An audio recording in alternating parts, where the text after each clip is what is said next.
Tudo bem? Bem-vindo ao canal Viver de Renda. Se inscreva no canal, deixe o seu like e compartilhe com os amigos. Nos acompanhe no Instagram Viver de Renda Canal. Sou Cláudio Faleiro, formado em administração, consultor de empresas e investidor na Bolsa desde 2006. Criei o Viver de Renda em julho de 2020. De lá para cá, mais de 1.300 vídeos, 5 milhões e 200 mil visualizações. Muito obrigado a todos vocês. Temos no canal Viver de Renda o propósito de compartilhar experiências e coisas que vivi, aprendi. Ao longo dos meus 30 anos como consultor de empresas, estive sempre trabalhando para grandes empresas do Brasil e do exterior, trabalhando com a alta administração, diretoria, presidências, conselhos de administração. Tenho essa vivência, esse entendimento do mundo corporativo e acho que esse é um dos meus grandes diferenciais aqui quando criei o canal Viver de Renda na internet. Meu propósito é compartilhar esses aprendizados, esses conhecimentos adquiridos. Estamos também com um projeto de lives, o Ações que Transformam. Não sei se vocês têm acompanhado, já trouxemos pessoas que conhecemos ao longo de nossa trajetória e que possuem uma vivência, uma experiência, uma expertise, um aprendizado também muito interessante, muito rico, e eles estão atendendo aos nossos convites e participando dessas lives. Tivemos o Márcio Porto Carreiro falando sobre agronegócio, o Reinaldo Polito falando sobre comunicação, sobre a arte de falar em público. Tivemos o Dr. Rodrigo Fernandes falando sobre cirurgia, sobre tecnologia, medicina, tecnologia, falando sobre Oi, porque ele também é investidor em Oi. Tivemos a oportunidade de conversar com a Alceli Barroso, da IBM, sobre o futuro do trabalho. O Marcos Braga, ex-CEO da HSM, falando sobre inteligência emocional, sobre as experiências dele enquanto presidente de uma grande empresa de formação de empresários, de desenvolvimento de lideranças empresariais. Tivemos a oportunidade de conversar com o Marcos Costa, que foi CEO da Alstom, CEO da GE Transporte aqui no Brasil, falando sobre o papel do líder nas grandes empresas. Mais recentemente, estivemos com Emílio Munaro. Emílio, que fez uma carreira profissional na IBM, na McAfee, Microsoft, recentemente esteve como vice-presidente do Instituto Ayrton Senna. Foi uma live excelente, não sei se você assistiu, mas todas essas lives estão gravadas, então você entra ali naquela sessão ao vivo e você vai ver as lives todas gravadas. Recomendo que assista, lives maravilhosas, convidados especialíssimos, estaremos sempre fazendo isso, identificando pessoas com quem convivemos na nossa trajetória profissional e convidando-os para dividir seus conhecimentos e suas experiências, pois acreditamos que isso lhe ajuda a crescer enquanto pessoa, enquanto profissional e também enquanto investidor. Eu vi um post do Ricardo Schweitzer essa semana que me chamou a atenção, porque é algo que a gente sempre costuma ver sendo dito por aí e que sempre me causou uma certa estranheza. E ele aproveitou e fez um post nesse sentido. Ele colocou assim: cortar o cafezinho não vai te deixar rico. Cortar o cafezinho não vai te deixar rico. E aí ele disse o seguinte: a mensagem é muito simples. Investir pode sim mudar sua vida, mas se você tem capacidade de poupança muito baixa, você precisa fazer mais dinheiro para então fazer aportes mais significativos que efetivamente vão fazer diferença no longo prazo. Então veja, se você tem uma capacidade de poupança baixa, você tem pouco dinheiro, você precisa fazer mais dinheiro, é o que eu digo aqui, você precisa aumentar as suas receitas. E há sempre bons caminhos que podem ser percorridos para que isso aconteça. Falamos aqui já em vários vídeos sobre esse tema. Então, ganhando mais dinheiro, você vai poder fazer aportes mais significativos. Isso também aprendi ao longo da minha vida. É a constância e a quantidade do que você consegue alocar de recursos que vai fazer diferença no longo prazo. Então, é isso que o Schweitzer diz, e ele disse: e para fazer mais dinheiro, talvez o melhor caminho seja investir em você mesmo. Também aprendi isso. O maior investimento que você pode fazer é em si próprio. Invista em você. Anote esse conselho. Invista em você. Usei isso para comigo. Deu super certo. Sempre investi na minha carreira profissional e tive uma trajetória de sucesso que me levou a uma condição socioeconômica diferenciada, uma condição de conhecimento diferenciada, porque ao longo de toda a minha trajetória profissional sempre me cerquei de gente boa, tive grandes mentores do ponto de vista do universo empresarial, trabalhei para executivos de primeira linha, tive a oportunidade de trabalhar com donos de empresas, grandes empresários e empreendedores, e fiz diversos cursos de formação com o que existia de melhor do ponto de vista do meio empresarial, sempre buscando conhecimento para crescer. A busca pelo conhecimento foi uma coisa constante na minha vida. Então, invista na sua própria qualificação profissional, disse o Schweitzer. Aprenda uma nova habilidade que possa abrir oportunidades melhores de trabalho. Aumente a sua renda e, com isso, aumente a sua poupança. Conto isso aqui em diversos vídeos sobre a minha trajetória, como eu cheguei ao primeiro milhão, segundo milhão, eu conto exatamente isso. Como eu fui investindo na minha carreira, como eu fui conseguindo ganhar mais e mais e mais, tendo uma remuneração cada vez crescente, ganhando participação nos lucros por conta dos projetos que eu desenvolvia e aumentando a minha capacidade de poupança e de investimento, né? Isso, diz o Schweitzer, isso tem muito mais chances de mudar o seu futuro do que comprar Itaúsa no mercado fracionário. Muito bom. E aí ele termina o post dele exatamente com essa mensagem. E tome seu café em paz. E tome seu café em paz. É isso. E tome um bom café, viu? Não tome qualquer porcaria, não. Tome um café especial, café arábica, 100% arábica. Pare de tomar água suja pensando que aquilo é café. Jogue essa porcaria fora e passe a tomar os cafés especiais. O que são cafés especiais? Os cafés 100% arábica. Procure eles, porque são eles que são comprados pelas pessoas que têm bom gosto e sabem o que é café. O que é café. Então, lá fora só se vende o café especial. Passe a adquiri-los. Você não vai se arrepender.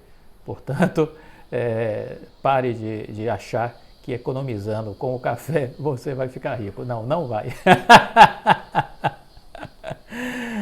Simon Sinek dizia o seguinte: não podemos ser bons em tudo.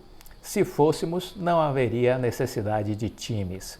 Isso é muito bacana, porque de fato ninguém consegue fazer tudo sozinho. Você tem que desenvolver as suas forças e buscar apoio em outras pessoas que complementem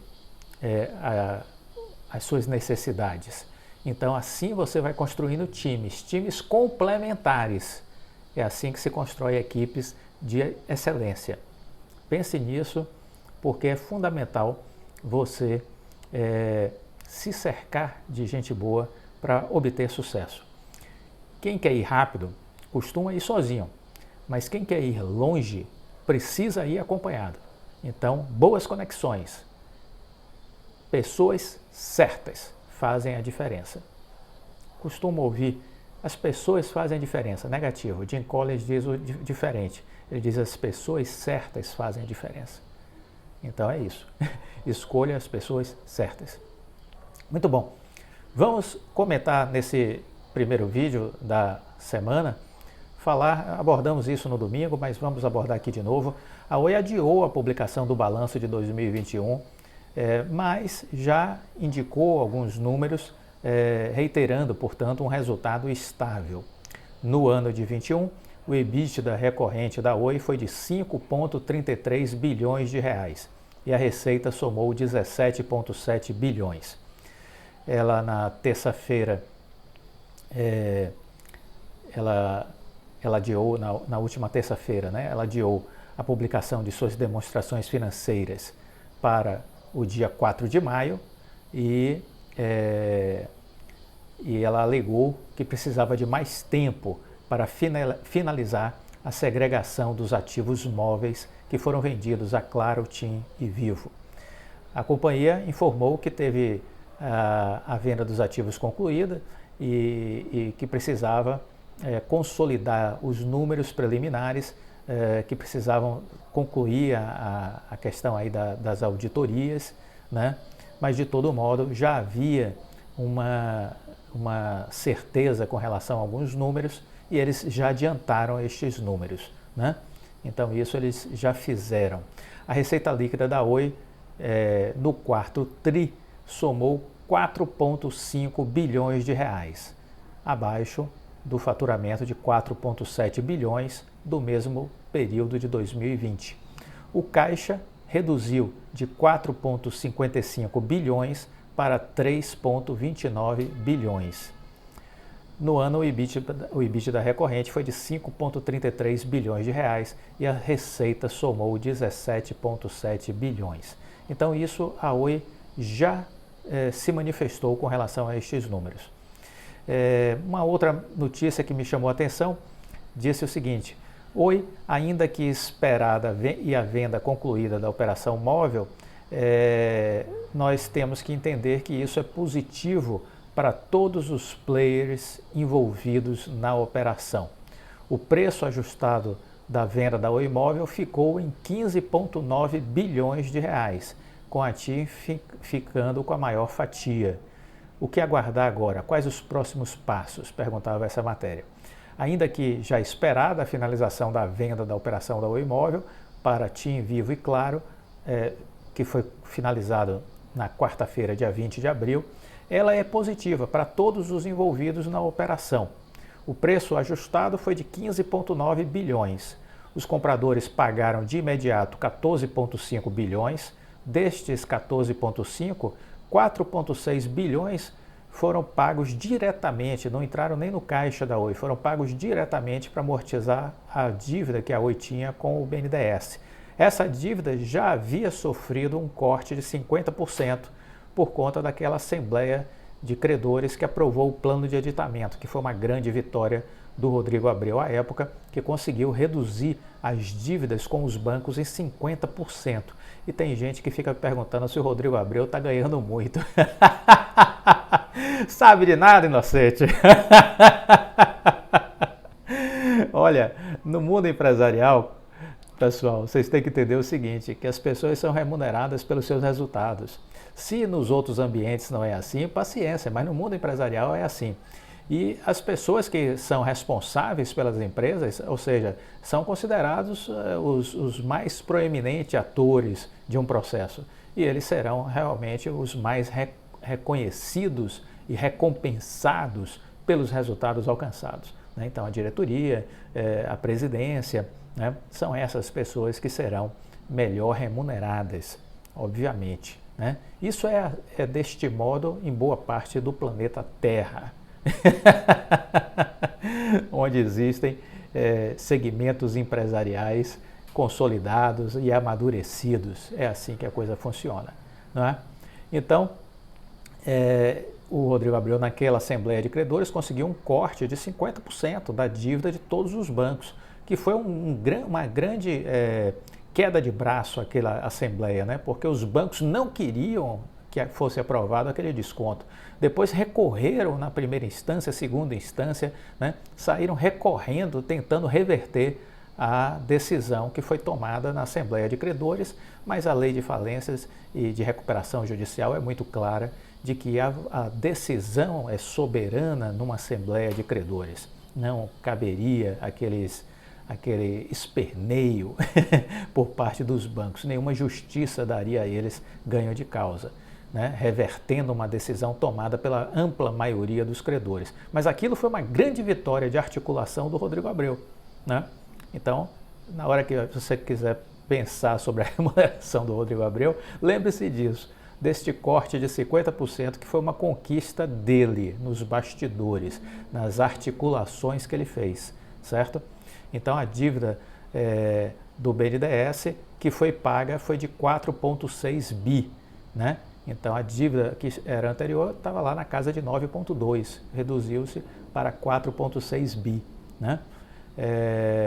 Há uma parte ainda de recursos dos 15,9, que equivale aí a cerca de 10%, que vai ficar retido pelas empresas por até 120 dias para eventuais ajustes ou despesas imprevistas na operação, né? Mas é um recurso que ainda eu acredito que vai entrar plenamente no caixa da Oi. Além do preço do fechamento, a Oi poderá receber um valor ainda adicional líquido de até 294,6 milhões, certo? 294,6 milhões, em caso de atingimento de determinadas metas com relação à migração de bases de clientes e frequências. Com o fechamento da operação, os ativos móveis da Oi serão fatiados. A TIM, que tem a menor participação no mercado entre as três, ficará com a maior quantidade de DDDs do que as rivais.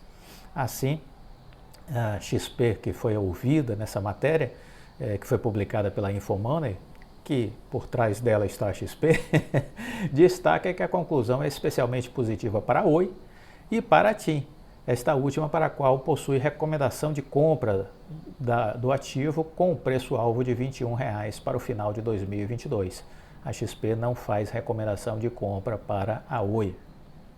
A TIM desembolsou 7 bilhões pela compra dos ativos e desembolsará mais 230 milhões até o primeiro trimestre de 2023, condicionado a determinadas metas de base de clientes. Adicionalmente, a companhia pagou 250 milhões a título de prestação de serviço na fase de transição, além de assumir o compromisso para uso de infraestrutura de transporte por 10 anos, com o valor presente líquido estimado de 476 milhões. Esse dinheiro vai ser pago a quem, Clóvis? Vai ser pago a Vital, cujo capital hoje 100% é da Oi, mas que será no futuro 42% quando fizer a transição para o BTG. A Vivo, para a qual a XP possui recomendação neutra com preço-alvo de R$ 57, desembolsou 5,4 bilhões pela compra da Oi Móvel e desembolsará mais 115 milhões até o primeiro TRI, condicionado também a determinadas metas na transição. Adicionalmente, vai pagar 170 milhões lá para a Vital, certo? Pelo uso da rede neutra, ok? E o valor da Claro foi de 3,57 bilhões que pagou pela Oi Móvel, outros 3,24 bilhões já foram pagos, 324,6 milhões ficarão temporariamente retidos para eventuais ajustes de preços mediante as condições previstas no contrato e ela já efetuou o pagamento de 187,7 milhões referente a serviços de transição dos ativos, que serão prestados nos próximos 12 meses, nessa fase aí de transição que será supervisionada pela Oi, por isso ela está recebendo, né, durante um ano, ela vai estar fazendo o acompanhamento da migração da Oi Móvel para as outras empresas.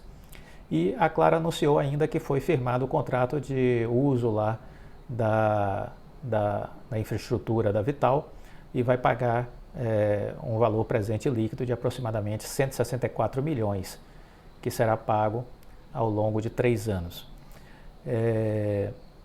Então, são alguns números que você precisa ter.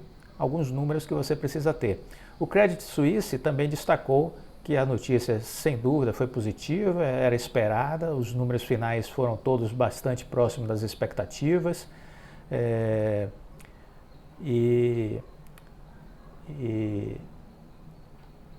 Que mais? A Levante destacou ainda que a conclusão da venda dos ativos móveis marca um novo momento na história da Oi. A recuperação judicial termina em maio. Todos os outros itens pendentes estão resolvidos. E aí falta ainda a questão só da anuência prévia, né, da Vital, que está marcada agora para o dia 5 de maio. Né? Na nossa visão, disse a Levante, com a operação da Oi chegando a um nível estava chegando num nível insustentável, caso a venda não fosse aprovada, e a companhia iria passar por um período muito difícil. Isso não aconteceu, não vai acontecer, é página virada, né? Considerando o terceiro TRI de 2021, a Oi possuía cerca de 30 bilhões de dívida à época, 30 bilhões de dívida líquida, e nós temos aí que já 11 bilhões amortizaram essa dívida, então a dívida já caiu para 19, certo? A dívida líquida, 19. e a empresa tem 3 bi em caixa, né? Tem 3 bi em caixa, então se tem 3 bi em caixa, nós podemos dizer que a situação da Oi está caminhando bem. Vai haver, a partir da anuência prévia do BTG, o pagamento do BTG Pactual, cerca de 12,8, 12,9 bilhões, dos quais 6 bilhões vão ser usados para amortização de dívida. Então, os 19 bi deve ser reduzido em mais 6 e cair para 13. Essa é a dívida que eu entendo que a Oi sai da recuperação judicial. 13 bilhões, a dívida líquida da Oi. Tome nota desses números, né? Mas entenda que você tem aí, a Oi tem aí cerca aí de 1 bi a mais para receber nos próximos anos aí, por conta de diversos pagamentos que eu já enumerei aqui. Tome nota de todos para fazer direitinho suas contas, certo? Para você manter o seu estudo atualizado. Gostou do vídeo? Deixe o like, compartilhe com os amigos. Fique com Deus e até a próxima. Tchau!